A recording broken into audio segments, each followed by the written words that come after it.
The album's called We Thrive on Big Cities. It's out today, and they're appearing in the Virgin Megastore in Cork at 1 o'clock tomorrow afternoon before starting a national tour. That starts on Sunday in Limerick, so check local press for details. Director, you guys are great. You're going to go far. Thanks for being on the show. Director.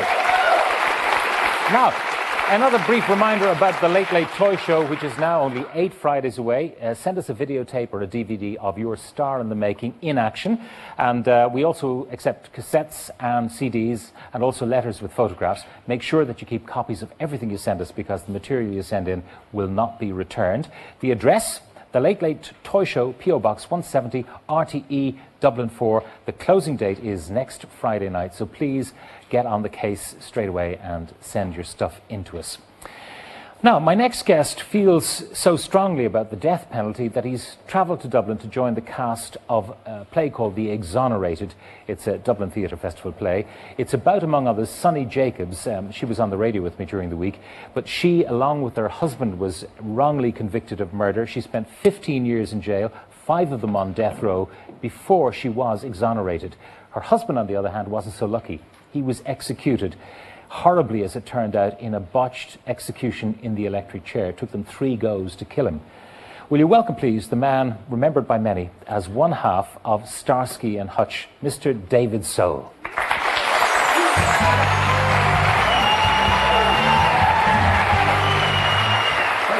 Hello, David. Good to see you again. Please join us here. Now, you're... You made it sound like I was the guy who pulled this. Not quite, but your character is a very interesting character. Maybe we should talk about him first. Well, first of all, I think I've just become aware of this play. It's been on for a long time. I am definitely a man who stands against the death penalty as any kind of deterrent or any kind of way of changing our lives. Yeah. The character I play is another one of the number that have been. That have had to sit for 20 years in prison, waiting for someone to do something to contravene. And this guy, what was his name? Gary... Gauger. Gauger. Gauger. Yeah. Gauger. Yeah. Okay, spelled G-A-U-G-E-R. Yeah. And he was accused of killing his parents. Yeah, yeah. Actually, it's really funny how they did this. They had some sort of a vision. He had to, if he did it, he said, if I did it, I would certainly want to know I did it. So they put him through a kind of a vision exercise. Yeah. Where this guy says, okay, well, I got up in the morning. He got up in the morning. I put my clothes on. But it probably had to put a knife in my... He put a knife in his pocket. You know, okay. and this kind of they stuff. took that vision process as a statement of his guilt. And he'd had a problem with drink, so... he was persuaded in a kind of way that were he drunk, he might have had a blackout, and he might have done it while he was drunk. That's what he thought. He said, maybe I did, maybe I didn't.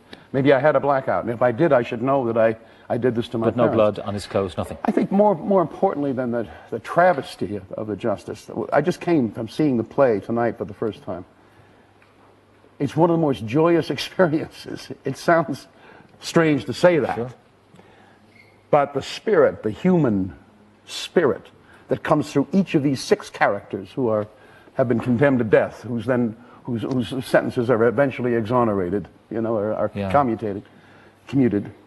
The joy, what they discover about the human spirit within themselves, really uplifting. Talking to Sunny during the week, she said that if she was bitter and twisted, that she could not really have lived. That's right. Yeah. Knowing that her partner, her husband, had actually been executed. And my character says the same thing. He says, what's the point of killing someone? That's not going to bring my parents back. Yeah. It's just not. So I have to learn something from this. Is the reason you left the United States, I know you still maintain citizenship and you have citizenship in the UK now, was that anything to do with the death penalty and the way American society is? No, it doesn't. Look, I'm a citizen of the United States, and I'm a citizen of the UK now. My concern aren't about, a specific... There's a lot wrong with my country, as much as I love it. But I didn't use that as an excuse to get out of there, because I stepped into just a bigger pile of, over there. Well, you mean you got Bush there and Blair there? Well, you got shit both places. You know? And I don't mean that personally, because I think we have to rise above the personalities. I think the things that I'm most concerned about are things that are coming under attack in both countries. And that's our freedoms, what we call our democratic freedoms, the ideals, the principles, the values. Those things are being stripped away little by little. The Bush supporters and the Blair supporters would say, look, it's not our fault that we are being bombed. It's not our fault that the terrorists are out to get us because they disagree with everything about our way of life. And unfortunately, we have to forfeit some of our freedoms to defend ourselves against this kind of oppression. Well, that's, I think a lot of people, are getting savvy to that. I think the governments, particularly our own government in the States and perhaps even in trade on fear, that the security issue is a real one. You know, I'm not saying it's not a real one. But when you begin to trade on fear and use fear in this kind of a spin fashion, you can create a possibility to do almost anything. But you lived, as I did, through the Cold War, when they had, and they still have, massive arsenals pointed at each other. And there was this mad thing, mutually assured destruction. If anyone sent one over, the others would send one back, and we'd all die. Yeah. And we kind of managed to live with that accommodation, didn't we? Yeah. So it's very different now. Well, very much different, because we don't have any one government or one common enemy. I common suppose. enemy, do we? Yeah. Well, I wish we would fight as strongly to maintain our liberties in the face of all this fear about security as we do to ban smoking. You know, it's, you know, on one hand, we're terribly concerned about people's personal behavior now, and much less concerned about things that are sort of eating away our liberties. You're saying like smoking could kill 60,000 people in Britain every year, probably more than that. But one nuke could kill the population of Manchester. Well, you know, they've got, now in the States, they've got no free speech zones. What's that? Set up. Well, it's precisely that, because of the fear of security. There's a certain area in Washington, for instance, where you can't say anything bad about the president. And how do they know? Well, because it's cordoned off. They'll arrest you. That's kind of bizarre. Yeah, it is. Yeah.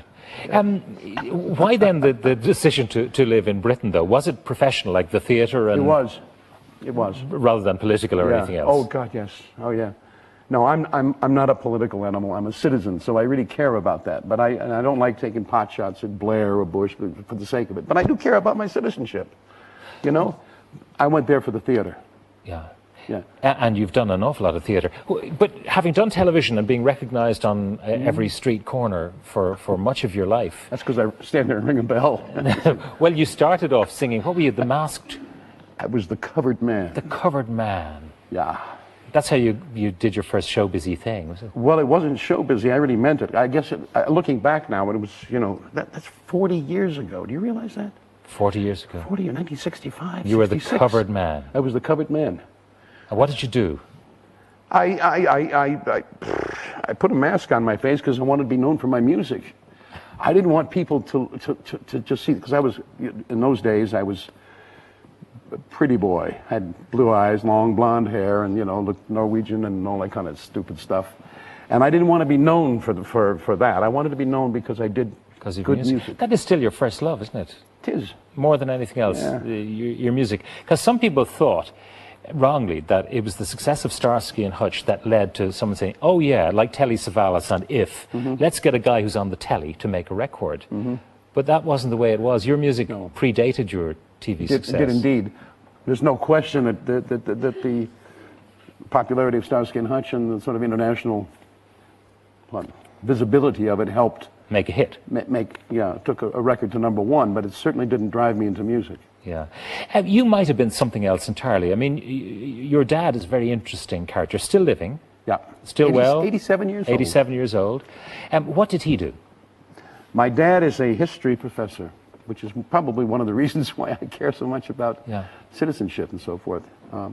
My dad was a history professor and a pastor, as was both grandfathers. And my sister's a theologian. My brother's a pastor. And you are the prodigal son. I really am. Because your mother and father had a fantastically, and still have, although your mother's very ill, I believe, a fantastically long marriage. How long are they married? They're married now 64 years. Wow, 64 That's years. something, man.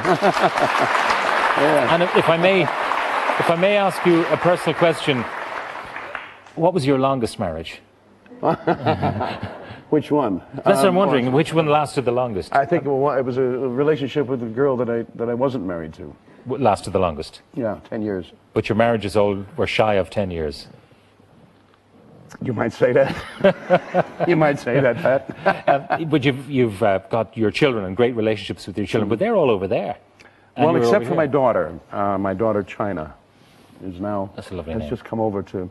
You know, interesting. Like my daughter, when she was born, she was very close to death, and we didn't name her for some reason. She was Baby Soul, and she came through the operation process and was in there with the in the intensive care unit, and we came up with this name, China, because she's as delicate as China, and yet as durable as China.